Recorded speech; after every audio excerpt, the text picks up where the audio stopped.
I know you all are extremely passionate about this, for, against, and those of you who are uncertain.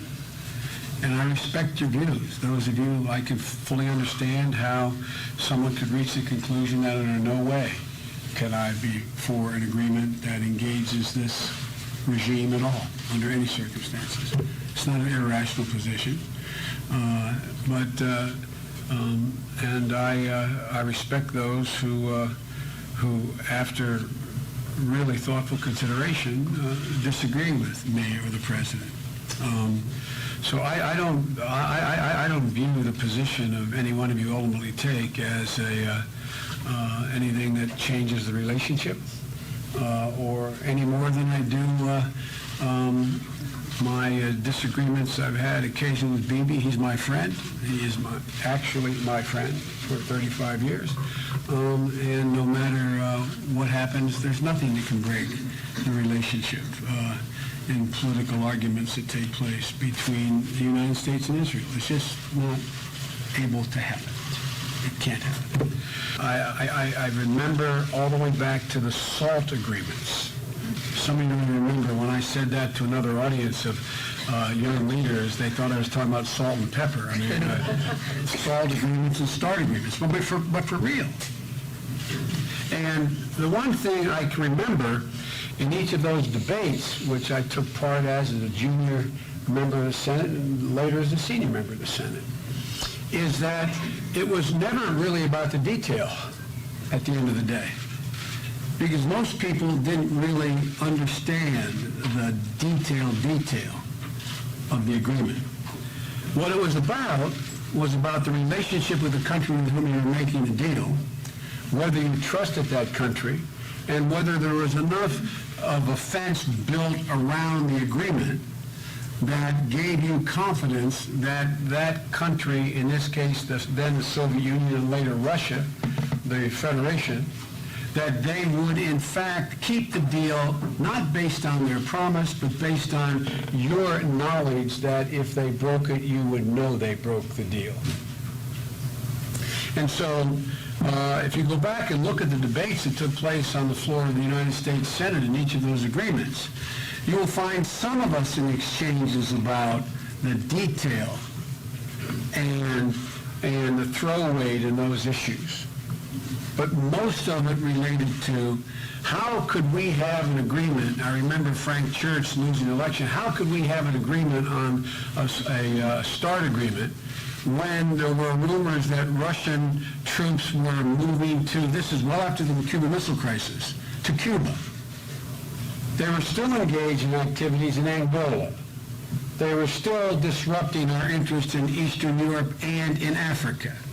While we were sitting down, writing an agreement which the country concluded was more important to our long-term security and world stability than the fact that they were still bad guys.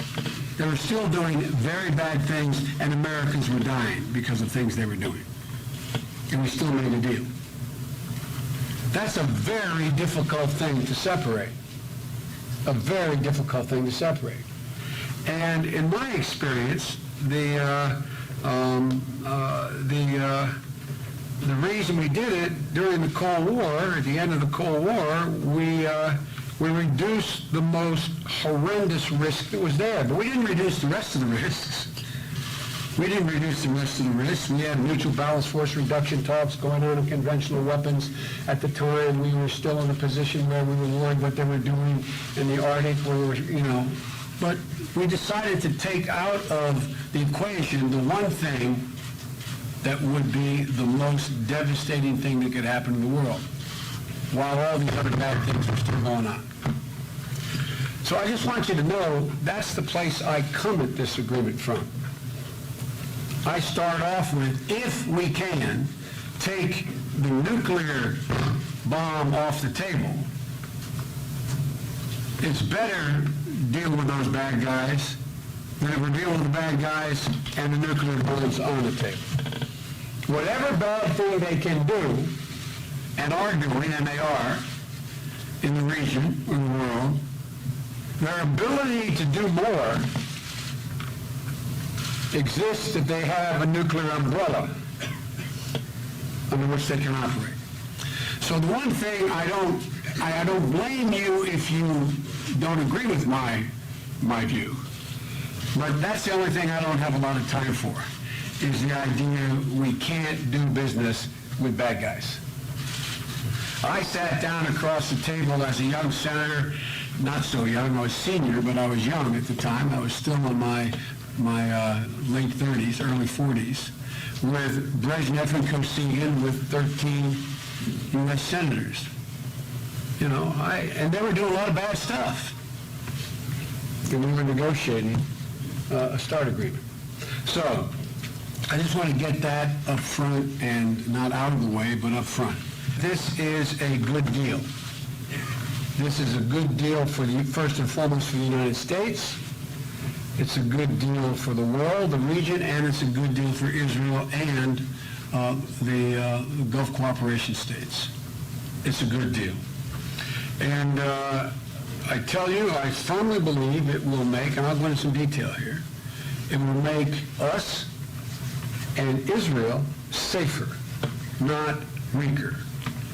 But you don't have to just take my word for it. One of the other things I see all the ads, and I understand, and I met with many constituents around the country on this. I understand that supposedly everybody but the president and me are opposed to this deal, the way it sounds like when I read about it and hear about it.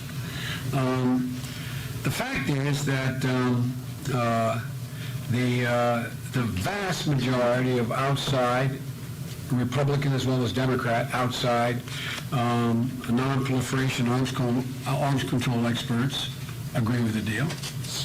The IAEA inspector said they're amazed at how we could get the verification agreement written into this that we're able to get. More than 100 countries are for this deal. Even the countries are against the deal, including some of the Arab world, on reflection are figuring out it's better than opposing the deal. It's better to go along with it for a whole range of reasons I'll go into.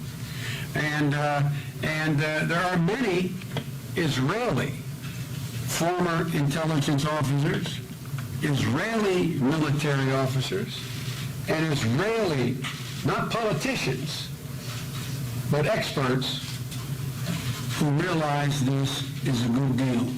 Some have said so, and others have privately briefed senators, Republicans, and Democrats as they visited Israel, and I have a long history of contact with Israel. There's no consensus, I'm not suggesting that, but the idea that no expert in Israel thinks this is a good deal is simply not correct. Now, when I go around discussing the Iran deal, the conversation usually breaks into two pieces.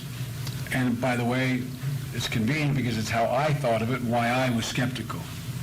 The first piece is that what do you do about the bomb, quote unquote, their ability to get a bomb? And what do you do about their conventional activities, using conventional force that are supporting terrorists, engaged in stabilizing countries in the region, focusing on Israel and or Saudi Arabia? What do you do about that? They are part of the same package, but they're two different things. And the way I look at it, the sanctions relief from this deal is the second piece, and it goes to the second issue mostly. Well, Joe, even if I believed you were able to stop Iran from getting a nuclear weapon, you're going to give them a whole lot of money, Joe boy, and they're going to go out and do more of the bad things they're doing now, do it more efficiently, and threaten our friends in an existential way because they'll have so much more money and capacity. Totally legitimate argument and concern. So, let me say a few words about each of these pieces. At least that's how I divide it, and most people in and out of the Jewish community sort of look at it. There's sort of two pieces here. under this deal, Iran is signing on to not only the Nuclear Non-Proliferation Treaty, but the additional protocols. Now, when I say that, people kind of glaze over. I mean, it's like an additional protocol. Well, the bottom line is, remember who came up with the Non-Proliferation Treaty? We did. And what was it all about? There are 5 powers that had nuclear weapons. We all got together, even though we didn't like each other, and said we shouldn't let anybody else get those nuclear weapons. The Russians didn't like us, the Soviet Union didn't like us at all, but they didn't like the idea of other countries getting a nuclear weapon, for example. I know you know all this, but it's worth, I think, going back to first principles. And so we said that we made a deal with, quote, the rest of the world, the nuclear powers. We said, okay, here's the deal.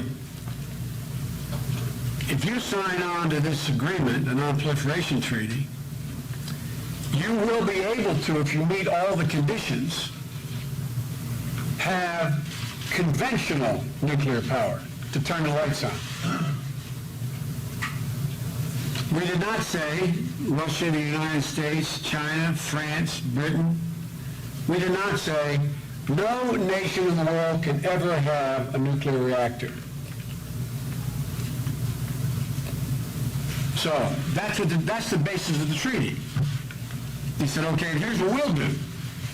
And the United States and the Soviet Union said, and we'll demonstrate, in order, if you keep your promise not to get nuclear weapons the rest of the world, what we'll do is we'll cut down the number of nuclear weapons so we don't blow you all up. I mean, that's really the essence of what the Non-Proliferation Treaty was about. One of the things I find is a central concern that people think is, no matter what you do with the Iranians, Joe, they're still going to have the ability, if they keep this agreement 15 years from now, to turn the lights on. They already have a nuclear reactor, Bashir, a civilian nuclear reactor that has about 3.67% enriched uranium that can turn the lights on. The difference is there, what happens is, all that fuel is supplied by the Russians. And then it's taken out. But the idea that most people, when you talk about nuclear power in Iran, you say, whoa, whoa, whoa, whoa, whoa. You're leaving them with the ability anywhere down the line, 15 years, 20 years, 25 years, be able to turn the lights on, to have a nuclear reactor? Nuclear reactors mean you have some nuclear energy, you have some know-how, and doesn't that mean you can more quickly get to a bomb if, in fact, you have a nuclear reactor? The answer is, in a sense, yeah. But what the world signed on to was nuclear power is permissible for nations who behave appropriately. This is one of a series of meetings that I have hosted both in Miami-Dade County as well as Broward County, both of which I proudly represent. I am so proud of my constituents and our community's leadership. They have been thoughtful. They asked the Vice President extremely probing and legitimate questions, many of them questions that I have raised with the administration as I've been through my review process over the course of the last couple of months. And those are important questions that we really get specific answers to. I know that those were questions I needed answers to because without them, it was going to be difficult to make a decision one way or the other. There's been a lot of hyperbole out there, a lot of intensity, very strong feelings, understandably so, because of what's at stake. But I'm just very proud to have been through the process that I've been through, because I knew that feedback I got from my constituents would be helpful, towards my decision-making process, and also helpful to the administration, because it was essential that they know what questions would arise so that they can make sure they know how to address them, and for their part in needing to make people more comfortable with the deal, be able to answer those questions. Could you tell us what's your